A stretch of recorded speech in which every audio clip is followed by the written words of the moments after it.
ఒకటి గుర్తుపెట్టుకోండి, మనం ఎవరు బ్రతికినా రూపాయి కోసమే.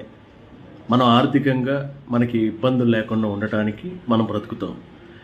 కాబట్టి ప్రతి వాళ్ళకి రూపాయి సంపాదించాలనే ఆలోచన ఉంటుంది. కాబట్టి ప్రతి ఒక్కరూ యూట్యూబ్ ఛానల్ ఓపెన్ చేసుకుంటారు.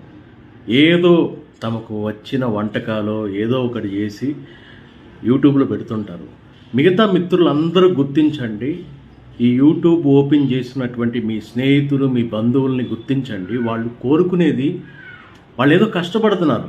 సో మీరు వాళ్ళకి ఒక లైక్ చేసి ఒక కామెంట్ పెట్టండి, సపోర్ట్ చేయండి. వాళ్ళు సంతోషపడతారు. బయట వాళ్ళు నచ్చితే చూస్తారు. ముందు మన సర్కిల్ అనే వాళ్ళు గుర్తించాలి కదా. వాళ్ళు మనసులో బాధపడుతుంటారండి చాలామంది. ఎందుకు అనుకునే వాళ్ళే నాకు సపోర్ట్ చేయరు అని అనుకుంటారు. ఇక్కడ 5,000 10,000 మంది ఫాలోవర్స్ ఉంటారు. యూట్యూబ్ ఏదైనా ఛానల్ ఓపెన్ చేస్తే అందులో 100-200 మంది ఉంటారు. అక్కడ డబ్బులు వస్తాయి, ఇక్కడ రావు. సో మీరు ఎవరైనా మీ ఫ్రెండ్స్లో ఎవరైనా సరే యూట్యూబ్ లింక్ పెట్టి నన్ను సపోర్ట్ చేయండి అంటే మీరు ఎమ్మటి సబ్స్క్రైబ్ చేసి సపోర్ట్ చేయండి. ఒకరికొకరు సపోర్ట్ చేసుకుంటే బాగుంటుంది కదా.